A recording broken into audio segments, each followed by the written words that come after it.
up, good people? David Taub here from nextlevelguitar.com. What I'd like to do today is show you a little major scale linking pattern where we're actually going to take three major scale shapes and link them together to get you playing across the fretboard. And also, we're going to have a little jam track and then show you how to apply this technique of linking these scales together in a musical context. And if you want this jam track and two other ones, we'll send them to you for free. I'm going to put a link right here in the YouTube text box in blue, and just click on that and then sign in, and you will then be sent three jam tracks. One of them is the one we're going to be working on today, in the key of G major. The major scale is something that we're all familiar with, you know, do, re, mi, fa, sol, la, ti, do. How many times have we sung that song in elementary school, right? The intervals are 1, 2, 3, 4, 5, 6, 7, and the notes in that G major scale, no matter where we play them on the neck, are G, A, B, C, D, E, F sharp. So what we're going to do is we're going to take like these first three scales that you've probably learned, or you may have learned, or you can go to our site and learn,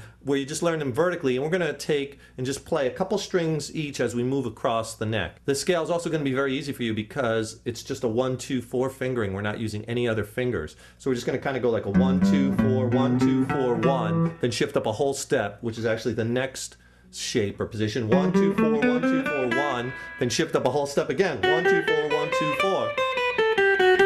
We'll end on those G notes. Always when you're doing your scales, make sure you know where those root notes are. In this case, G's.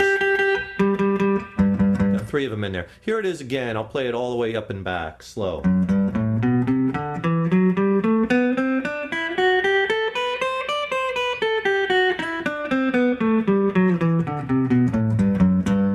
We're going to start it actually at the 2nd fret.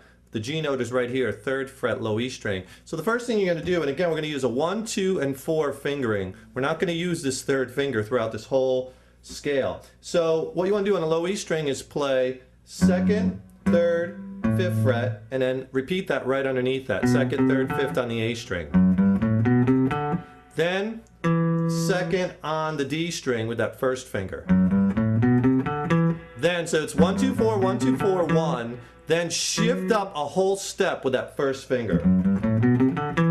And then repeat it again. Now that you're on the 4th fret of the D string, and you're going to play 1, 2, 4, 1, 2, 4 on the D string and on the G string.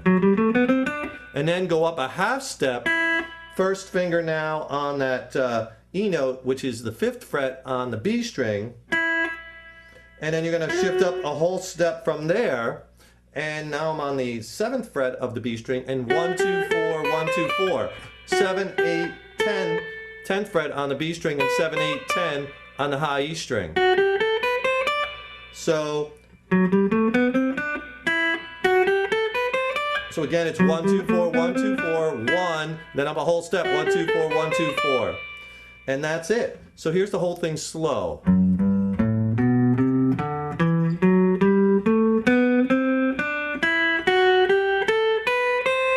And then you can descend it back to the G. Just so you hear those G notes. So just get that down, you know, back. Get real comfortable with it. See how nice and clean and liquidy that is? And just get the whole thing without stopping. Practice this with knowing those notes, like G, A, B, C, D, E, F sharp, G. A, B, C, D, E, F sharp, G, A, B, C, D, you know? Let's just take a simple G major progression. G to D to E minor to C. Nice and slow, kind of ballady. At first, what I suggest is just rolling that scale up and down over the changes, and I'll do some of that, and then we'll kind of pick out stopping points and kind of come up with some licks. Concentrate on the G major scales over all the chords and landing on those G notes really strong. Look for the half steps wherever you have 1 fret in between. And all you could do there, easy little riffs, are just like hammer onto that G note. Or you could slide. Always works. Or slide up the whole step.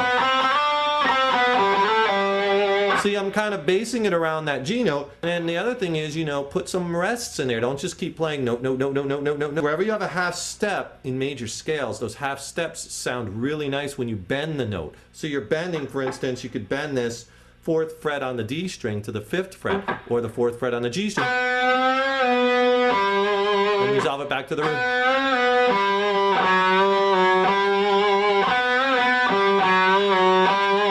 Half steps sound really nice bent. Doing it 1 octave up.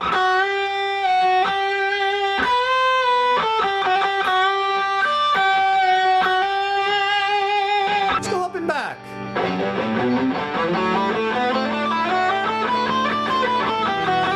Stop on the G note. Now descend it.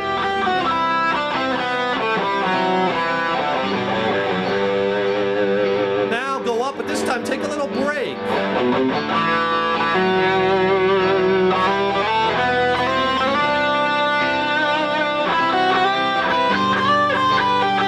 Just up and back, but just those stops. Then maybe repeat that 1 string.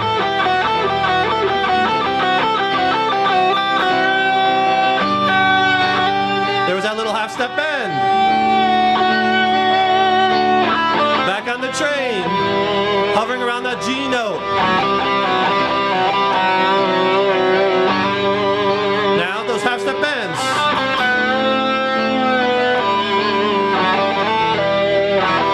There's those slides.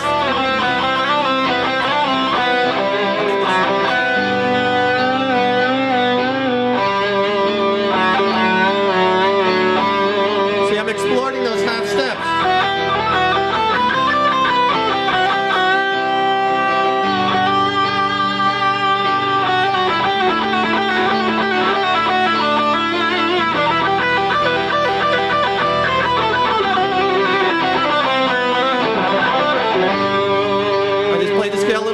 Sounds kind of cool. Maybe I'll do it with hammers and pulls.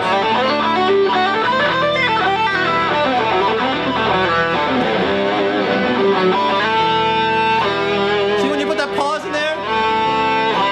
Around that G note? Really dramatic. Let your ear guide you. Put some melody in there. You know, when you find a cool sounding lick, repeat it. And then vary it. I like that. I'm going to do it again.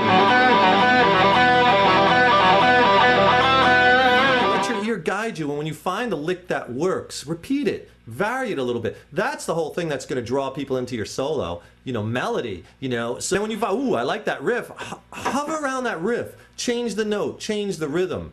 That's how you really draw people in, creating that interest, right? You could really make such a bold, dramatic statements just with good techniques and playing with your heart, you know, and great bends and vibrato and spacing your notes out and letting them breathe and playing, you know, melody, finding good melody lines, and just that simple little 1 2 4 1 2 4 1 1 2 4 1 2 4 1 1 2 4 1 2 4 1 on G A B C D F sharp G can sound so pretty and beautiful. I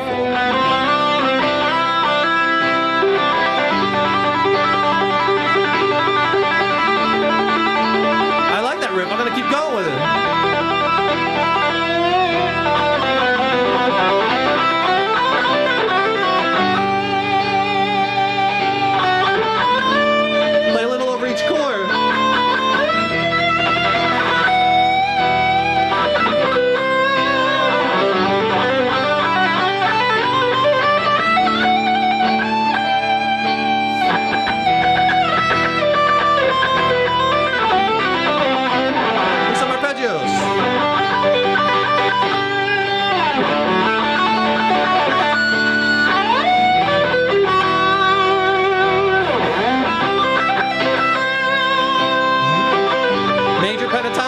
With the sus 4. Straight, G major pen, E minor pen. Back to G major scales.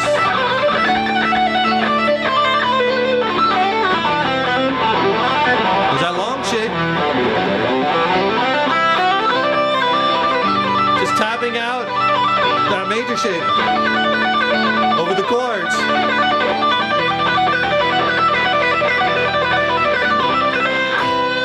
Half step that bends. Very melodic. You could be ripping it up and enjoying it in a very little time because it's such an easy way to start moving around the neck and not get caught in these vertical boxes. Keep putting those guitars in your hands every day, and I'll see you in the next lesson. Rock on, and God bless.